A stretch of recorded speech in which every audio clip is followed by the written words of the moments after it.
kita akan masuk dalam ibadah kita. Kita angkat pujian terima kasih Tuhan.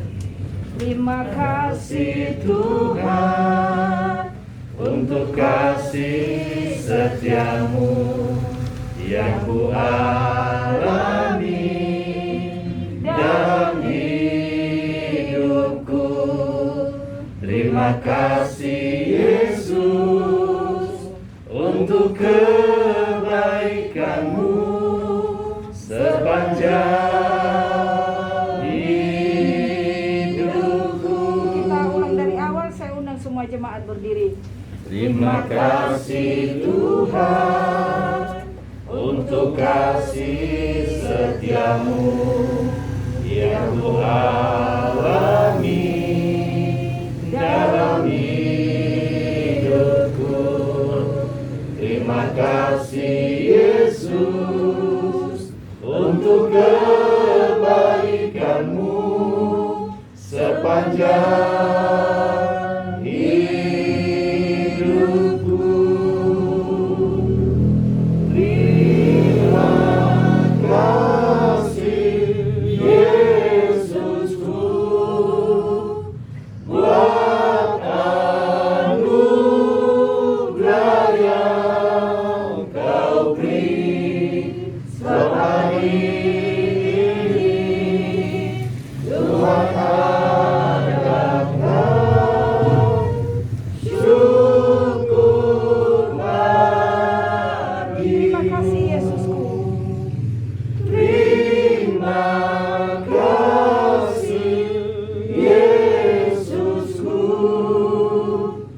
buat anugerah yang Kau beri. Sebab hari ini Tuhan adakan syukur bagimu. Pertolongan kita adalah dari Tuhan yang menjadikan langit dan bumi, yang tidak pernah meninggalkan perbuatan tangannya. Turunlah kiranya kepada kita damai sejahtera dari Allah Bapa, Anak, dan persekutuan Roh Kudus. Dialah yang kami sembah, pemimpin dan memelihara kami. Bersama-sama, Terpujilah Dia senantiasa, bagi Dialah kemuliaan selama-lamanya. Amin. Jemaat dipersilakan duduk. Mari kita akan menaikkan litani syukur kita secara bergantian dari Mazmur 127 ayat 1 sampai 5. Nyanyian ziarah Salomo. Jikalau bukan Tuhan yang membangun rumah, sia-sialah usaha orang yang membangunnya. Jikalau bukan Tuhan yang mengawal kota, sia-sialah pengawal berjaga-jaga. Sia-sia kamu bangun pagi-pagi dan duduk sampai jam malam, dan makan roti yang diperoleh dengan susah payah, sebab Dia memberikannya kepada yang dicintainya pada waktu hidup. Sesungguhnya anak-anak lelaki adalah milik pusaka daripada Tuhan, dan buah kandungan adalah suatu upah.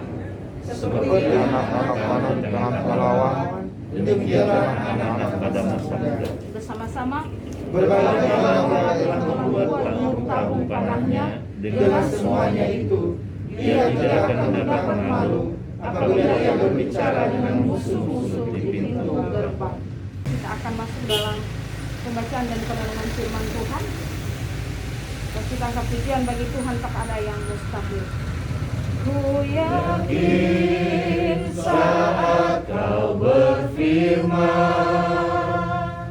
ku menang. Saat Kau bertindak, hidupku hanya ditentukan oleh perkataanmu. Ku aman karena Kau menjaga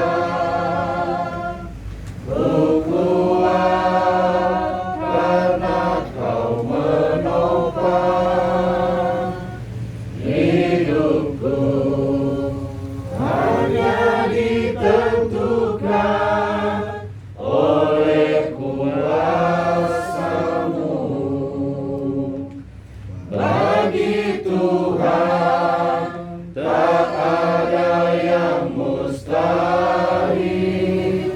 Bagi Tuhan tak ada yang tak mungkin. Mukjizatnya disediakan bagiku. Ku diangkat dan dipulihkannya. Bagi Tuhan tak ada yang mustahil.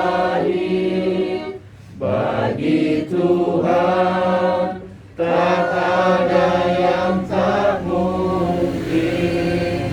Mukjizatnya disediakan bagiku. Ku diangkat dan dipulihkannya. Ku diangkat dan dipulihkannya. Damai sejahtera Allah yang melampaui segala akal, itulah yang memelihara hati dan pikiranmu dalam Kristus Yesus. Kita berdoa. Bapa benar, ketika Engkau berfirman, kami tahu di dalamnya ada kehidupan, di dalamnya ada kebenaran, bahkan di dalamnya ada kekuatan dan penghiburan. Dan Tuhan, sesi ini Tuhan, pertemuan ini dalam rangka persiapan pemberkatan nikah, kami awali dalam ibadah dan kami dasari dalam pembacaan dan perenungan firman. Tuhan saja yang memimpin kami, baik hamba-Mu yang menyampaikan kebenaran firman-Mu maupun umat-Mu yang mendengarkan, sehingga firman-Mu sungguh menjadi rema dalam kehidupan kami. Berbicaralah Tuhan Yesus terlebih khusus bagi kedua calon pengantin untuk menikmati sabda-Mu menjadi kekuatan dan pegangan bagi mereka kelak dalam memasuki rumah tangga mereka. Berbicaralah Tuhan Yesus karena kami siap mendengarkan firman. Amin. Bapak Ibu jemaat yang dikasihi dalam Kristus Yesus, satu bagian firman Tuhan yang sebenarnya tidak asing bagi kita dari Mazmur 23 ayat 1 sampai 6. Mazmur 23 ayat 1 sampai 6, begini firman Tuhan. Mazmur Daud. Tuhan adalah gembalaku, takkan kekurangan aku. Ia membaringkan aku di padang yang berumput hijau. Ia membimbing aku ke air yang tenang. Ia menyegarkan jiwaku. Ia menuntun aku di jalan yang benar oleh karena namanya. Sekalipun aku berjalan dalam lembah kekelaman, aku tidak takut bahaya, sebab Engkau besertaku. Gadamu dan tongkatmu, itulah yang menghibur aku. Engkau menyediakan hidangan bagiku di hadapan lawanku. Engkau mengurapi kepalaku dengan minyak, pialaku penuh melimpah. Kebajikan dan kemurahan belaka akan mengikuti aku seumur hidupku, dan aku akan diam dalam rumah Tuhan sepanjang masa. Berbicara tentang gembala, ini sering sekali dipakai sebagai satu kiasan untuk menggambarkan betapa besar kasih Tuhan bagi umat yang disayanginya, terutama bangsa Israel. Begitu ajaib kasih Tuhan bagi umat pilihannya, sekalipun kadang-kadang mereka melenceng dari jalan kebenaran firman Tuhan. Apa sih gembala itu? Gembala itu, kalau kita berbicara tentang pribadinya dalam Alkitab, seorang gembala akan rela meninggalkan keluarganya dan tinggal di padang belantara untuk menjaga domba-domba gembalaannya. Dan ketika salah satu atau salah seekor dari domba-domba itu hilang dari sekian ribu domba gembalaan, dia tidak akan mengabaikan, dia akan mencari sampai dapat.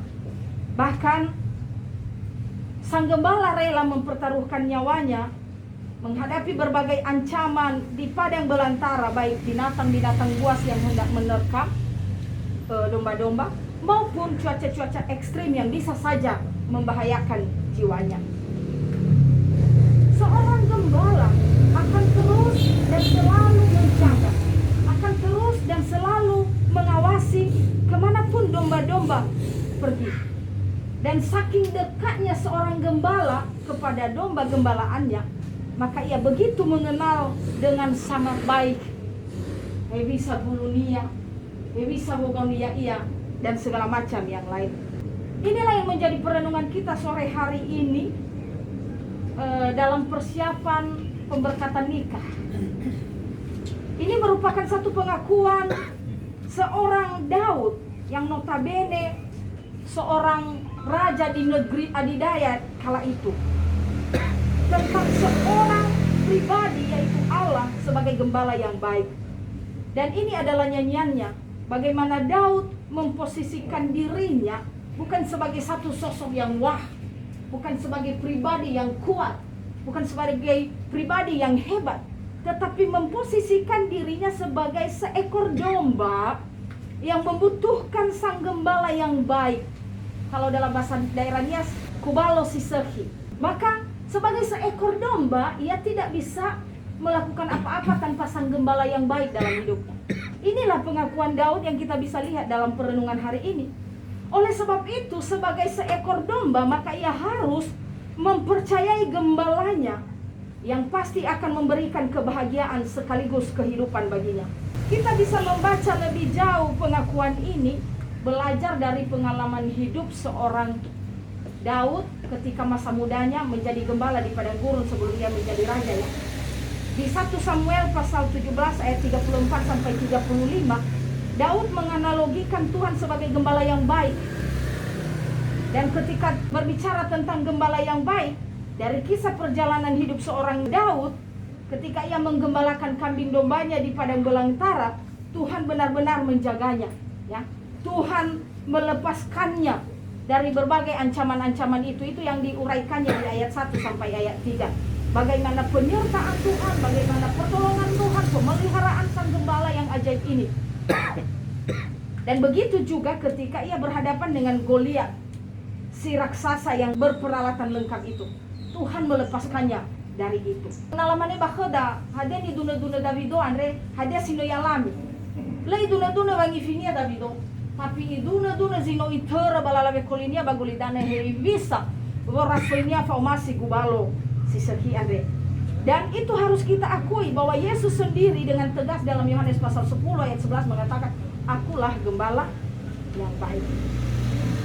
Lalu kita juga perlu belajar, Bapak Ibu, bahwa jikalau ada gembala yang baik, maka tentu ada gembala yang jahat atau yang tidak baik.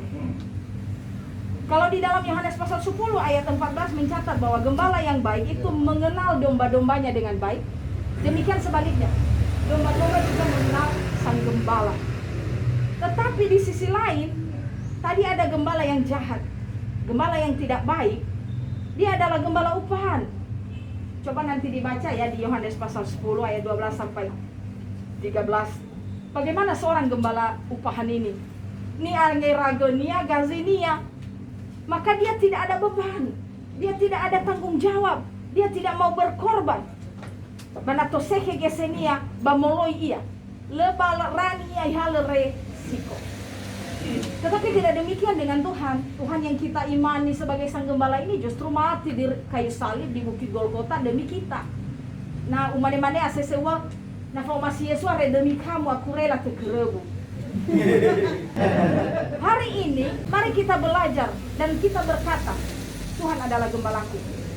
Artinya, dalam menjalani rumah tangga dan merawatnya, Tuhanlah yang menjadi pandumu. Tuhanlah yang menjadi petunjuk jalan. Masalahnya bukan pada Tuhannya. Masalahnya ada pada kita. Masalahnya adalah ada di seperti yang dikatakan dalam Yesaya pasal 53 ayat 6a. Kita sekalian sesat seperti domba. Masing-masing kita mengambil jalannya sendiri. Masalahnya ada di kita. Tuhan mau jadi gembala kita, tapi kita seringkali berjalan sesuai kehendak kita dan bukan kehendak Tuhan. Sehingga tidak heran perjalanan kita makin berat karena selalu tersesat. Karena kita tidak mengikuti petunjuk sang gembala tadi. Oleh sebab itu, menikah itu bukan tanpa masalah. Orang sering sekali bersalah kaprah. Karena saya banyak masalah ketika masih lajang, maka saya menikah supaya tidak ada lagi masalah. Justru ketika menikah itu masalah semakin komplit. Nah, pokoknya komplikasi. Ya. Nah, oleh sebab itu bagaimana menghadapi semua itu?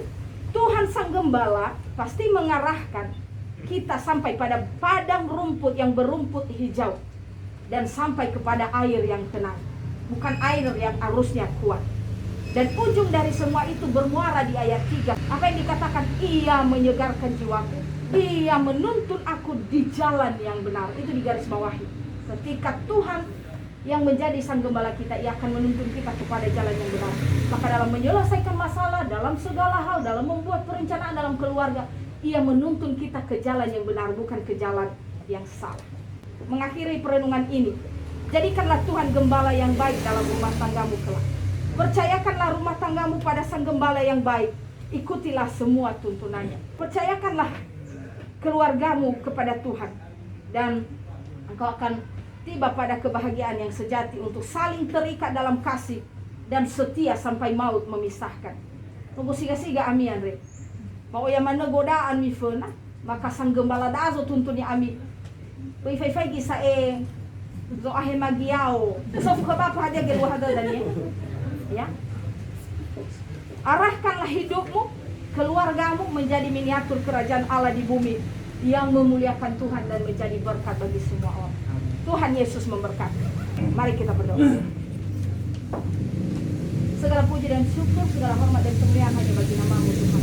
Terima kasih untuk kebenaran firman Tuhan. Tuhan adalah gembala kami yang baik. Biarlah firman Tuhan yang kami sampaikan secara sederhana ini, Roh Kudus yang memampukan kami memahaminya dengan makna yang luar biasa dalam kehidupan kami, terlebih khusus untuk persiapan pernikahan putra dan putri. Dan kami menyerahkan ke dalam tangan-Mu. Jikalau pada sore hari nanti kami akan berpisah dari tempat ini, baik keluarga tinggal di tempat ini dan kami yang kembali ke tempat kami masing-masing, Tuhanlah menjadi tiang awan, tiang api, siang malam menjaga, memelihara, memberkati dan melindungi kami. Seluruh kegiatan kami selanjutnya kami serahkan hanya dalam tangan-Mu. Dan inilah doa kami Tuhan, Engkau sempurnakan dalam nama Yesus yang telah mengajar kami berdoa demikian. Bapa kami yang di surga, dikuduskanlah nama-Mu, datanglah kerajaan-Mu, jadilah kehendak-Mu di bumi seperti di surga. Berilah kami pada hari ini makanan kami yang secukupnya, dan ampunilah kami atas kesalahan kami, seperti kami juga mengampuni orang yang bersalah pada kami. Dan janganlah membawa kami ke dalam pencobaan, tetapi lepaskanlah kami daripada yang jahat. Karena Engkau yang mempunyai kerajaan dan kuasa dan kemuliaan sampai selama-lamanya. Amin. Arahkanlah hatimu dan terimalah berkat-Nya. Tuhan memberkati engkau dan melindungi engkau. Tuhan menyinari engkau dengan wajah-Nya dan memberikan engkau kasih karunia. Tuhan menghadapkan wajah-Nya kepadamu dan memberikan engkau damai sejahtera saat ini sampai selama-lamanya. Amin. Kita bernyanyi memuji Tuhan nomor 291 ayat 1, mau lagu Yesus.